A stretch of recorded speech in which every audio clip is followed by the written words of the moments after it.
Rev up your engines!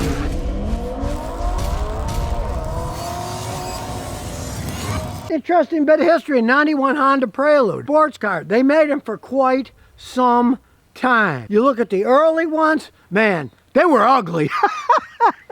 This, much better looking. And then if you ask me, as they went on, they became kind of nondescript.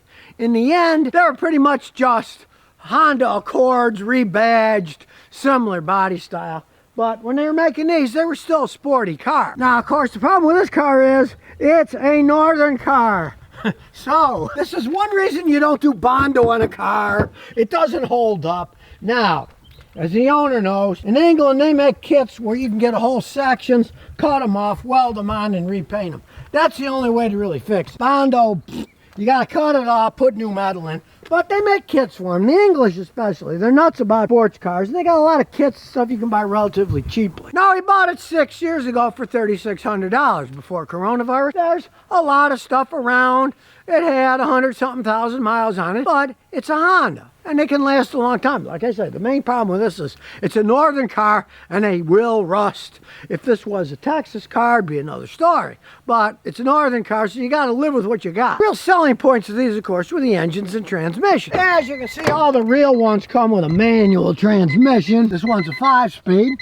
And we look under the hood, you see the main reason people buy them. It's kind of whining because this is a non-VTEC engine. He'd rather have the VTEC one, but they're really hard to find. Inline 4, it's a very good engine, but of course it's not the VTEC, so it doesn't have the oomph that the VTEC did. Honda really was the first manufacturer to super mass produce VTEC systems to get more power. They got a lot of power out of smaller engines, but at the same time they were extremely dependable. Now, if you want to go into the history of it, one of these Italian companies were the first ones to make it, but of course they would blow up all the time.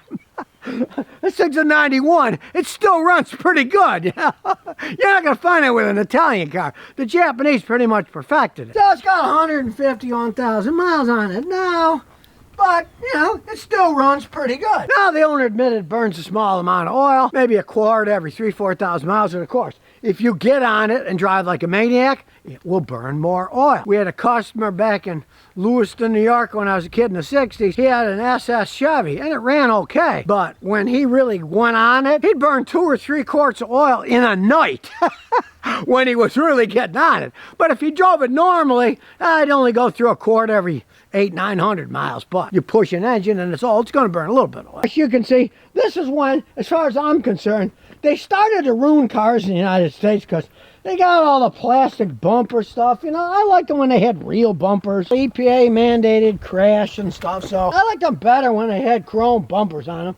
But that's the way they made these things. Now, they never made convertibles with these things, but the sunroof comes up pretty far up. You can see it's kind of rusting away. Like I say, this is a northern car. Now we'll start it up. Make sure it's in neutral. And away we go.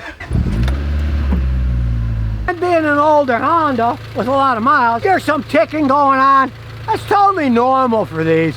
Now, you can adjust the valves. They need to be adjusted every so often.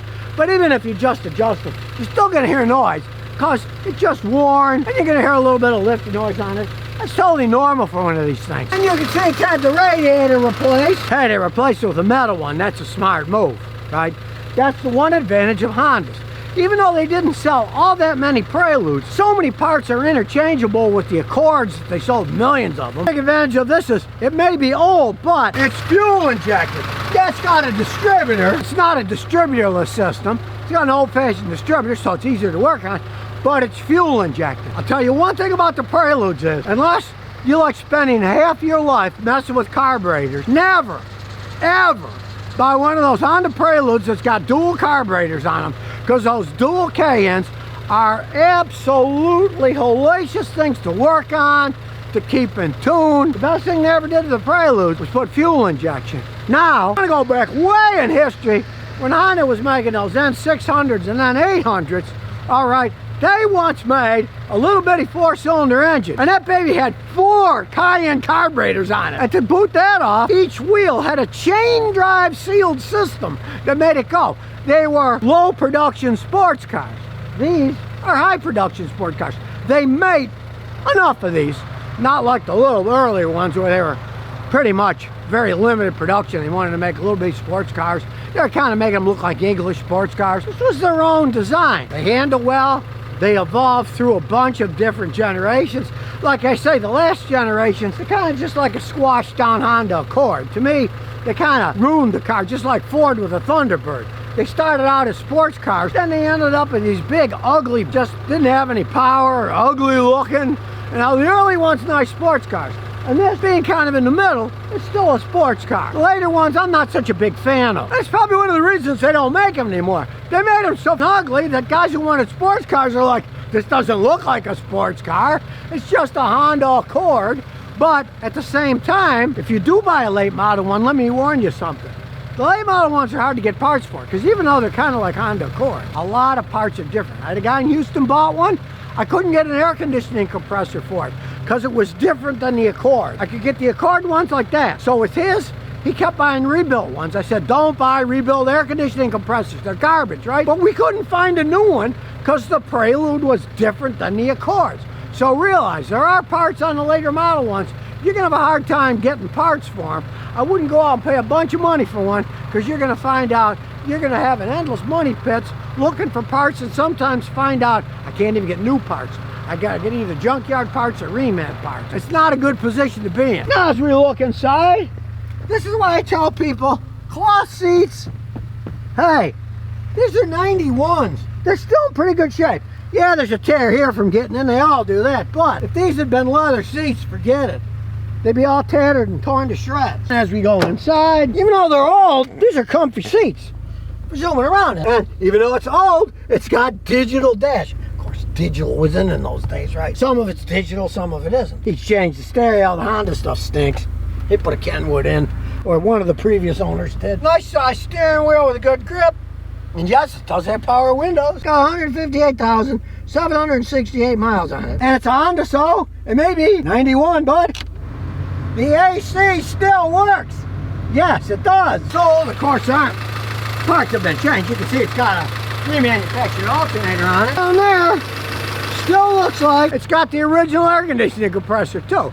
These things are well made. If you saw that video I made years ago where I bought one of those original Hondas that they brought in, those little cars with the 595cc motorcycle engine. They've gone a long way from that. And if anybody ever wants to know what happened to that, well, guess what? I gave up, because you can't get parts for those old ones.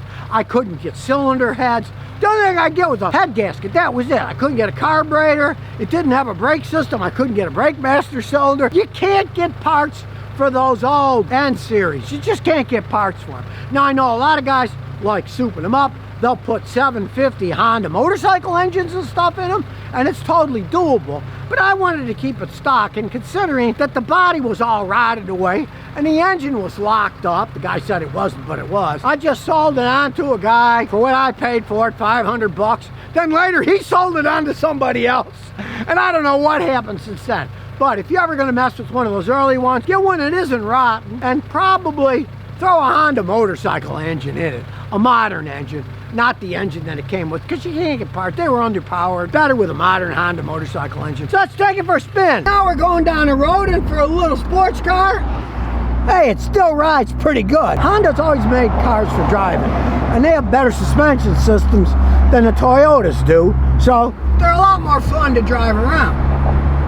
You take comparable cars to these back in the days, you get in the little Toyota sports cars, those rear-wheel drive ones they made, they don't handle like this thing. Now, as you can see, it may be an old car, but check it out.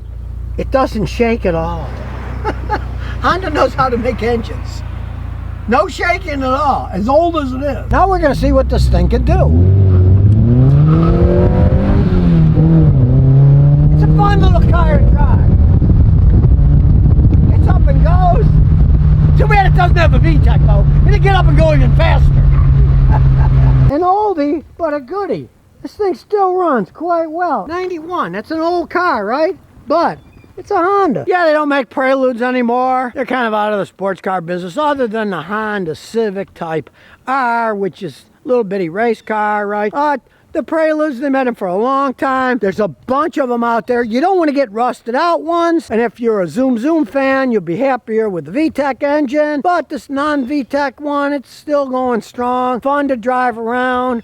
And you don't have to spend that much money on it if you can find one that isn't rotting away. But like I say, if you find one that's all rotten away, walk away. Because if it's rusted and it's coming apart, all that stuff starts rusting, you don't want to buy something like this. Now this one, hey, it's more or less superficial. The body's okay underneath. It's just all these fender flares and stuff going. You can cut them out. The rest of it's still pretty solid. Even though it's lived in Jersey forever, this thing's old. Even in Jersey, it doesn't need any kind of inspections now. So you don't have to deal with the crooks taking your money, telling you, well, you gotta spend $1,200 if you want your car to get registered. Nah, you don't have to worry about it. It's under the Old Car Act, so you can drive it and do whatever you want to it. So if you never want to miss another one of my new car repair videos, remember to ring that bell.